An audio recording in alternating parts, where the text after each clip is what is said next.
The first thing we noticed was the silence. Not the normal kind, the type that comes after a storm or between distant gunshots, but a suffocating, unnatural stillness that felt aware of us. Our boots crunched on gravel as we stepped past the rusted highway sign marking the entrance to Pinevale. Population, 4,203. But there were no bodies on the road, no wrecked cars, no barricades. Just a small American town frozen in place, as if everyone had simply stood up one afternoon and walked out of existence. The houses still had lights on. A few front doors hung open. Wind chimes swayed on empty porches. A half-finished dinner sat on a table through one window, plates untouched, chairs pushed back as though someone had risen quickly. We'd all seen the aftermath of outbreaks before. The shredded doors, the blood trails, the claw marks. But here, nothing. It was the only town we had ever found where the dead hadn't taken over and where the living hadn't left a single trace of a struggle. No one wanted to say it out loud, but we all felt it. This was worse. Much worse. Because death leaves marks, panic leaves signs, survival makes noise. But Pinevale was spotless, untouched, and wrong. It was as if the apocalypse had politely skipped it, or something had cleaned it with impossible precision. As we moved deeper into the town square, the air grew heavier, thicker, like walking into a room where someone had been crying moments earlier. A newspaper fluttered across the pavement. The headline read, "Mayor orders full quarantine." But the date was from 2 weeks ago, and still there were no bodies, no infected, no survivors, just a place that felt watched. Then we heard the first sound since arriving, a single door slowly creaking open from inside the church. Before I tell you what happened inside that church, you need to understand something. Pinevale wasn't just another abandoned town on our map. We had passed through dozens of empty places since the world fell apart, ghost neighborhoods, burned-out suburbs, collapsed safe zones, but Pinevale felt preserved, like a snapshot of life moments before the fall. And because of that, the fear we felt wasn't loud or frantic. It was the quiet, creeping kind that gnaws at your spine and whispers that something is terribly wrong before you even know why. We approached the church slowly, our flashlights cutting through the dim glow leaking from its stained glass windows. The last group that had come through this area reported seeing shadows moving inside Pinevale, but never dared to investigate. We should have taken that as a warning. But desperate survivors don't turn away from potential shelter, or from answers. And Pinevale had both. Or so we thought. If this is your first time here on Last Day Chronicles, make sure you subscribe so you never miss a story from the edge of the apocalypse. Every week we dive deep into real survivor accounts, hidden archives, and the untold events of the world after the outbreak. And if you're returning, welcome back, survivor. Grab a flashlight, stay close, and breathe quietly. You're going to need steady nerves for this one. Before we continue, leave a comment telling us your country and city. We want to know where in the world our community of survivors is listening from tonight. And don't forget to like the video. It helps this story reach others who might need a bit of company in the dark. Now let me take you inside that church, because Pinevale wasn't empty. Not really. And what we found in there changed everything we thought we knew about the dead and the living. We stepped through the church doors expecting dust, decay, maybe a few scattered belongings left behind in a panic. But what greeted us was far stranger. The interior was pristine, rows of wooden pews perfectly aligned, hymn books stacked neatly, candles burned down evenly as if snuffed only hours ago. The air was warm, not cold like an abandoned building should be. It felt lived in, used, and yet there wasn't a single sound, not even the subtle creaking of old wood settling under the weight of years. It was like walking into a place that had been expecting us. Our footsteps echoed too loudly, bouncing off stone walls and stained glass panels that shimmered in hues of red and gold. My companion Ray muttered that it felt like the church was listening. We laughed at him at first, but the uneasy truth was that all of us felt it. It was the way our breath seemed to bounce back at us, the way the silence swallowed every whisper. Silence usually comforts the living. But this silence was territorial. Near the altar, we found something that broke the illusion of normalcy. A single chair lying on its side, as though knocked over in a hurry. Next to it, a thick, leather-bound book sat open on the floor, its pages rippling gently, even though the air was completely still. I knelt to pick it up. It wasn't a Bible, it was a journal, filled with frantic handwriting. The first line I could make out said, "We locked them in the basement. The mayor insisted. God forgive us." Ray stepped back instinctively. "Locked who?" he whispered. No one answered. The others scanned the room, searching for any sign of a struggle, any clue that could explain why a whole town had vanished without a single drop of blood while leaving behind a message like that. The journal pages ahead were stained, smudged, and torn in places, as if someone had tried to rip out the worst parts before fleeing. There was a door behind the altar, one we almost missed because it blended into the stone wall. It wasn't part of the original structure. It was newer, reinforced with metal braces and sealed shut with a chain secured by a padlock. Someone had nailed a wooden cross over it, and carved into the surface beneath the cross were 4 words that stopped our breath cold. "Do not let them out." Mara, the bravest among us, ran her fingers along the carvings. "This wasn't scratched. This was carved carefully," she said, like they wanted to make sure anyone who came after understood. But the strange thing was that there were no claw marks, no dents, no attempts to break through from the other side. The door was immaculate, untouched. That was somehow worse. It suggested that whatever was behind it didn't want to get out, or didn't need to. As we debated what to do next, I noticed Ray staring up at the stained glass window above us. His face had drained of color. "Guys," he whispered, pointing, "tell me you see that." We all looked. At first it seemed like nothing but colored glass, forming a depiction of a familiar biblical scene, Saint Michael defeating the demonic forces. But then we saw it. Dozens of human silhouettes reflected in the window, as if a crowd were standing behind us. But when we spun around, the church remained empty. "Light distortion," Mara said quickly, trying to convince herself as much as us. But the silhouettes were still visible, standing perfectly still, shoulder to shoulder, watching. There was no flicker, no movement, no sign they were illusions. Just a silent congregation staring back at us through glass. We backed away slowly, instinct telling us to leave the church entirely. But as we approached the exit, the doors slammed shut, with a force that shook dust from the rafters. The candles lining the walls flickered violently, one by one extinguishing themselves as if pinched by invisible fingers. The warm air turned icy in seconds. We weren't alone, and whatever was in Pinevale had just noticed we were here.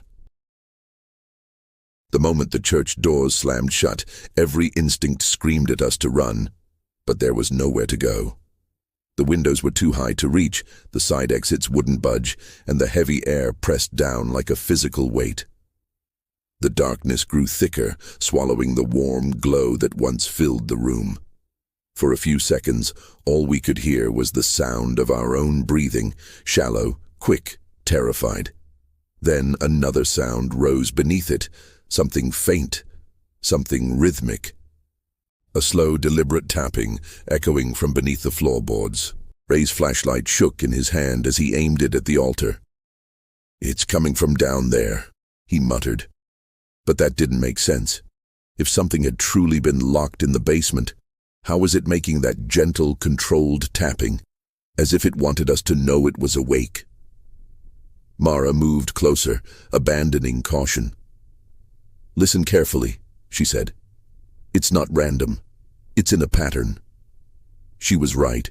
It wasn't the frantic pounding of an infected or the scraping of nails. It was steady, almost intelligent. I forced myself to approach the hidden basement door. The carvings on the wood appeared deeper now, the words sharper than before. The chain holding the door shut was trembling slightly, not enough to break, but enough to show that something on the other side was responding to our presence. I knelt and pressed my ear to the cold surface. The tapping stopped. For one terrible moment, silence filled the room again. Then a whisper, impossibly soft, rasped from behind the door. "Help. Us." I stumbled backward, nearly dropping my flashlight. The others froze, their faces pale and shocked. "That wasn't real," Ray said, shaking his head. "We're imagining things. We're trapped. We're scared, and—" The whisper came again, louder this time. "Help us." But it wasn't a single voice.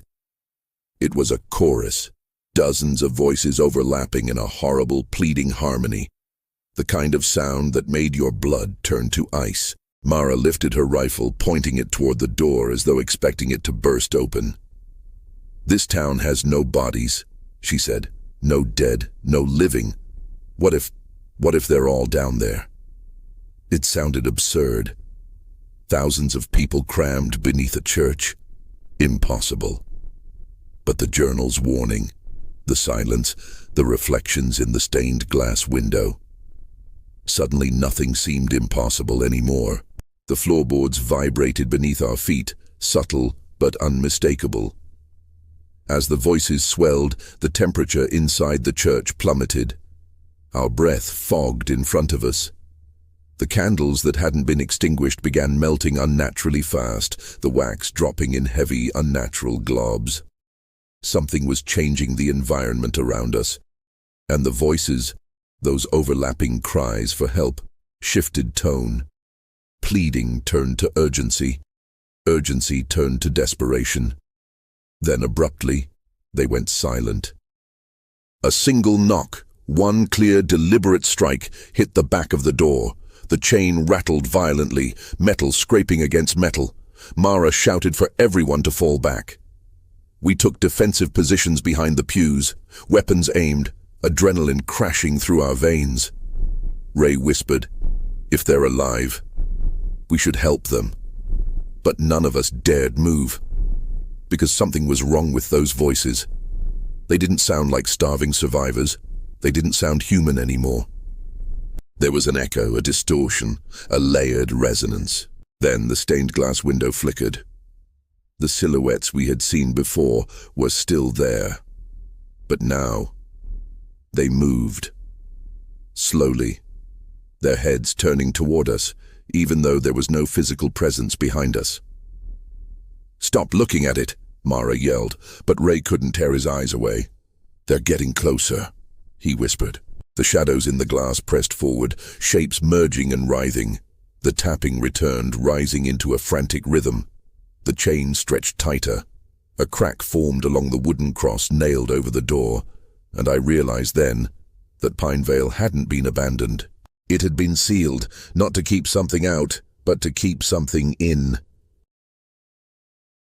The crack running through the wooden cross widened with a slow, tortured groan that echoed across the entire church. Mara cursed under her breath and signaled for us to retreat farther back, but there was nowhere left to run except the aisles between the pews. The tapping stopped again, replaced by a low humming sound, like dozens of voices murmuring in unison, too muffled to understand, but too coordinated to be random. It felt like a chant. Ray's flashlight flickered violently, as if the batteries were draining all at once, but when he checked them, they were full. Whatever was happening in Pinevale, it was bending reality in ways we didn't understand. The humming grew louder and more layered, like multiple throats speaking in overlapping tones. Mara raised her rifle and demanded, "Who's down there? Are you alive?"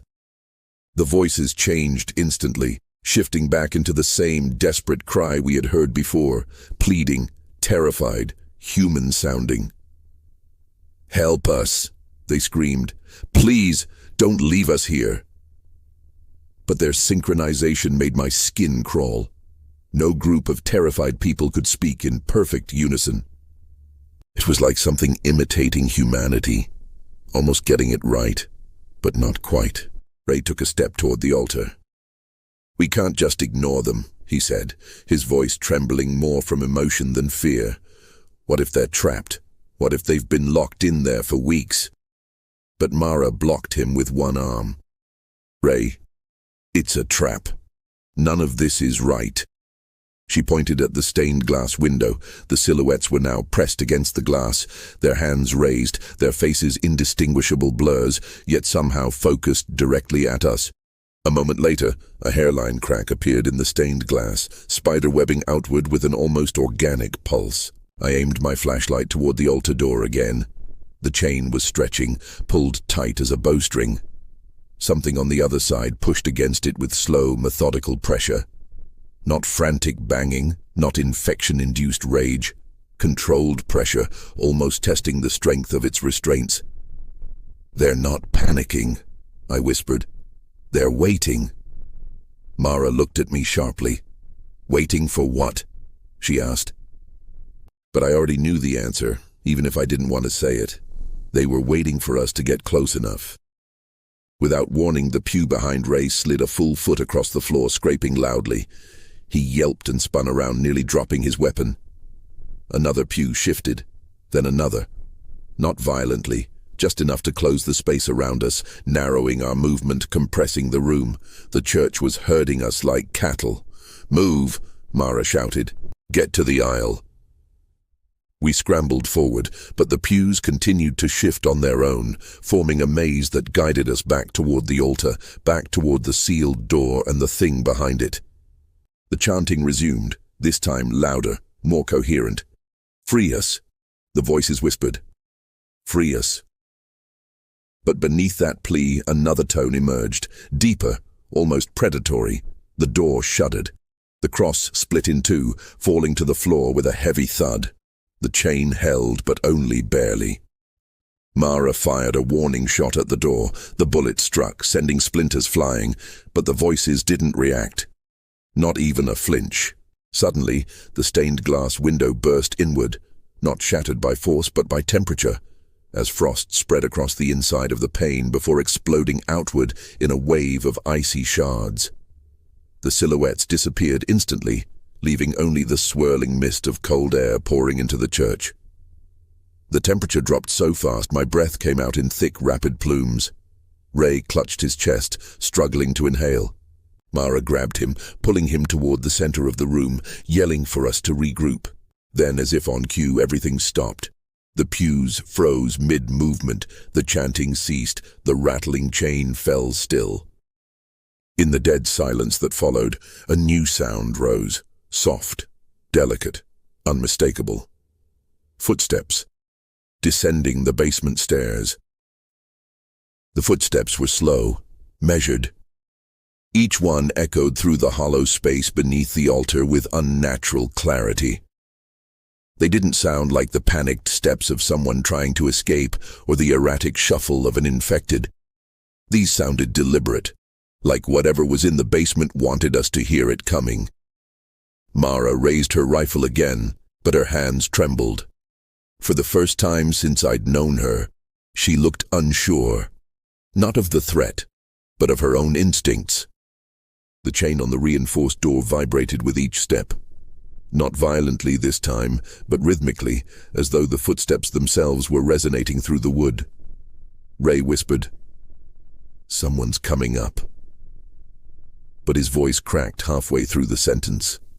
The temperature plummeted again, this time so rapidly that frost formed across the altar, creeping outward like white veins across stone. Our flashlights dimmed simultaneously, as if something in the air was swallowing the energy. Then the voices started again, but not from behind the door. They whispered from the walls, from the rafters above us, from the empty pews closing in around us. "Free us," they said. "Do not fear. We are still here." But the tone had changed. The desperation was gone. What replaced it was something eerily calm, something rehearsed, something that felt practiced. "They're trying to sound human," Mara said through clenched teeth. "Whatever they are, they're trying too hard." A soft knock sounded on the opposite side of the church, near the stained glass window that had burst moments earlier. We turned. A figure, small, hunched, unmoving, stood just outside the broken archway. It was impossible to tell if it was facing us or turned away. Its shape wavered like heat rising off pavement, though the air was freezing. Ray stepped back. "Is that a person?" Before anyone could answer, the figure split, its outline separating into two identical silhouettes. Then 4. Then 8. All of them perfectly still, perfectly silent. They didn't walk or slide. They simply appeared closer with each blink, repositioning themselves in unnatural increments. Mara fired a shot into the air, not at them, but to break the paralysis overtaking us.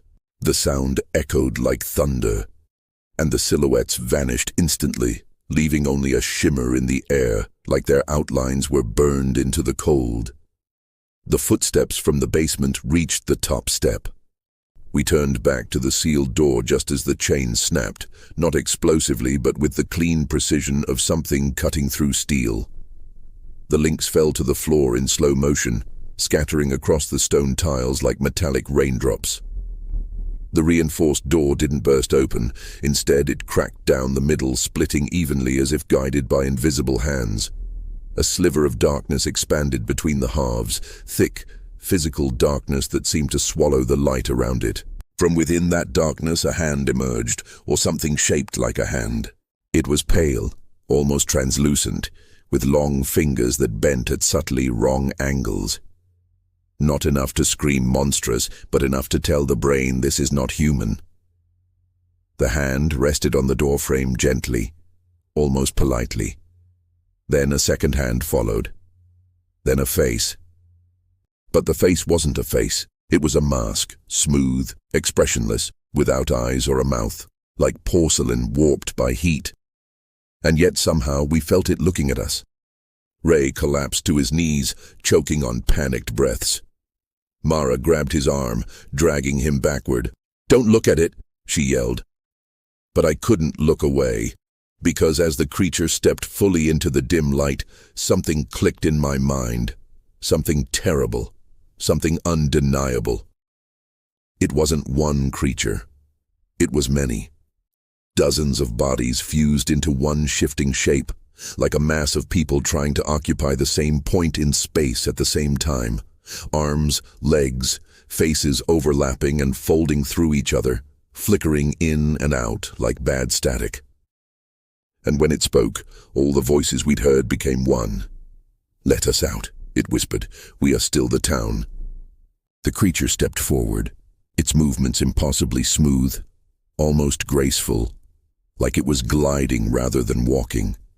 The overlapping bodies within it shifted constantly, sliding through each other in sickening fluid motions.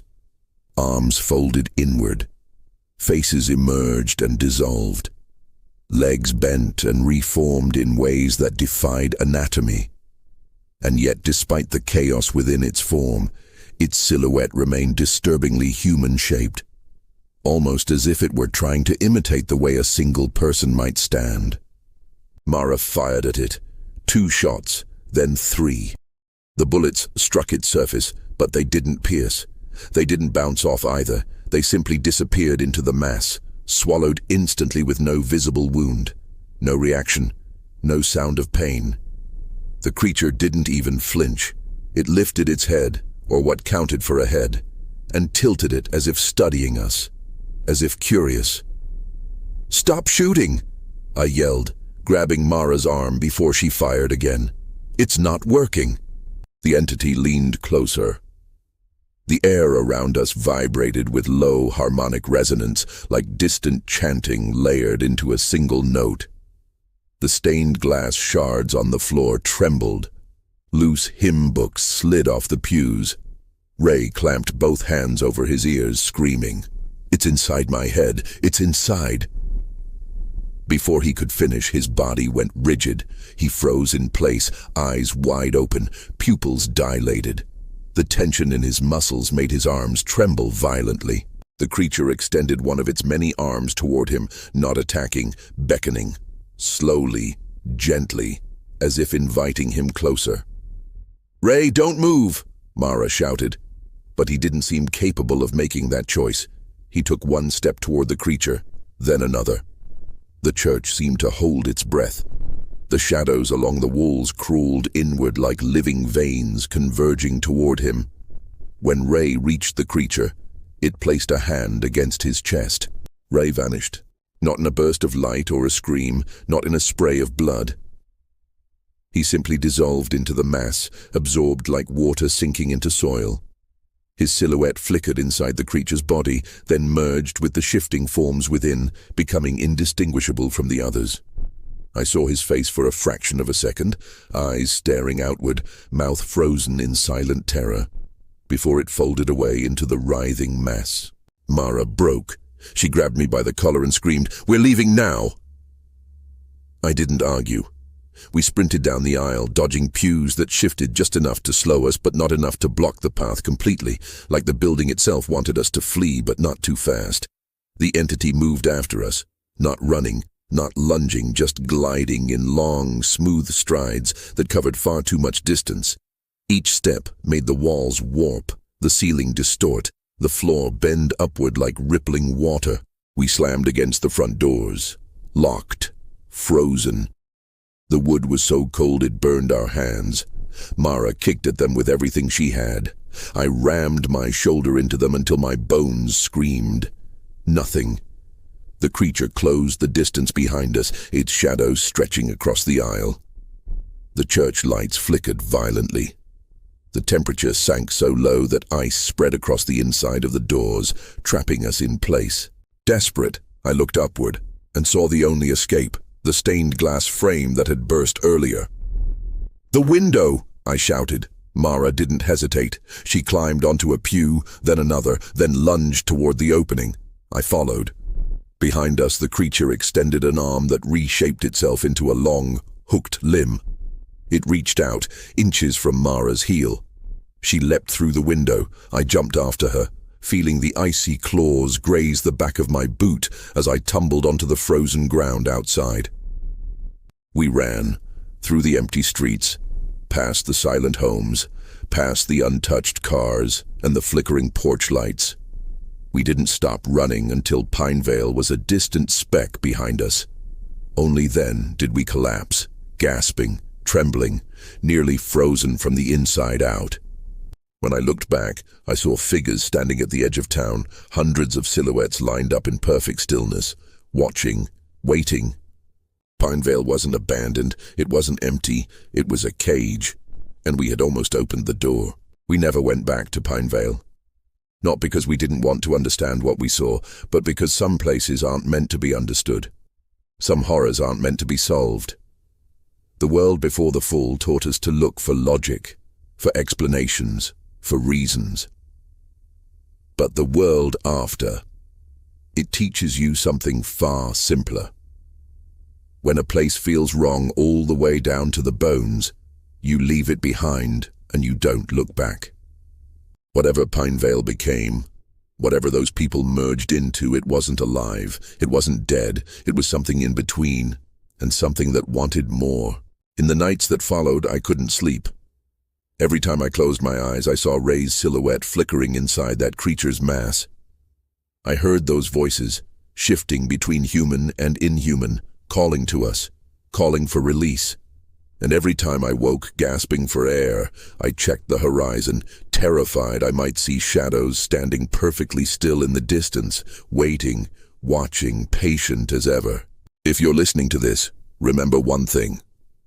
Not every survivor's story ends with a victory. Sometimes surviving simply means walking away fast enough. And if you ever find a town with no dead and no living, keep walking. Don't look inside. Don't open the door.